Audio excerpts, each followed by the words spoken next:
ఒక వ్యక్తికి కొడుకు పుడితే అది భాగ్యం. కానీ ఒక ఆడపిల్ల పుట్టాలంటే మాత్రం గత జన్మలో ఎంతో పుణ్యం చేసుకుని ఉండాలని సెలవిస్తాడు.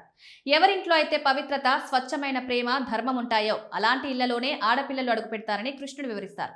అంటే సింపుల్ గా చెప్పాలంటే ఆడపిల్ల పుట్టిందంటే ఆ ఫ్యామిలీ స్పిరిచువల్ బ్యాక్గ్రౌండ్ చాలా స్ట్రాంగ్ గా ఉన్నట్లే. ఆడపిల్ల అంటే సాక్షాత్తు మహాలక్ష్మి. కేవలం పుణ్యం మాత్రమే కాదు, గరుడ పురాణం ఆడపిల్లకు ఒక ప్రత్యేకమైన స్థానాన్ని కల్పించింది. గత జన్మలో ఎవరైతే మంచి పనులు చేసి పుణ్యాన్ని మూటగట్టుకుంటారో వాళ్ళకి మాత్రమే కూతురు పుడుతుందట. ఎందుకంటే ఆడపిల్ల అంటే సాక్షాత్తు లక్ష్మీదేవి స్వరూపం. ఆమె రాకతో ఆ ఇంట్లో ఉండే నెగటివ్ వైబ్స్, చీకటి తొలగిపోయి ఆనందం, ఐశ్వర్యం నిండిపోతాయి. ఇక్కడ ఐశ్వర్యం అంటే కేవలం డబ్బు మాత్రమే కాదు, అంతకు మించిన ప్రశాంతత, ఆధ్యాత్మిక సంపద ఆ ఇంటికి సొంతమవుతుంది. అందుకే ఆడపిల్ల పుట్టిన ఇల్లు ఒక దేవాలయంలా మారుతుందని ప్రతీతి. అంతేకాదు, పురాణాల ప్రకారం కొడుకు వంశాన్ని ముందుకు తీసుకువెళ్తే కూతురు ఆ ఇంటికి జీవకలను తీసుకొస్తుంది. ఆమె నవ్వులే ఆ ఇంటికి నిజమైన రక్షా కవచం. ఎవరైతే ఆడపిల్లను బరువుగా కాకుండా వరంగా భావిస్తారో వారి జీవితంలో ఎప్పుడూ లోటు అనేది ఉండదని స్పష్టంగా చెప్పడం జరిగింది.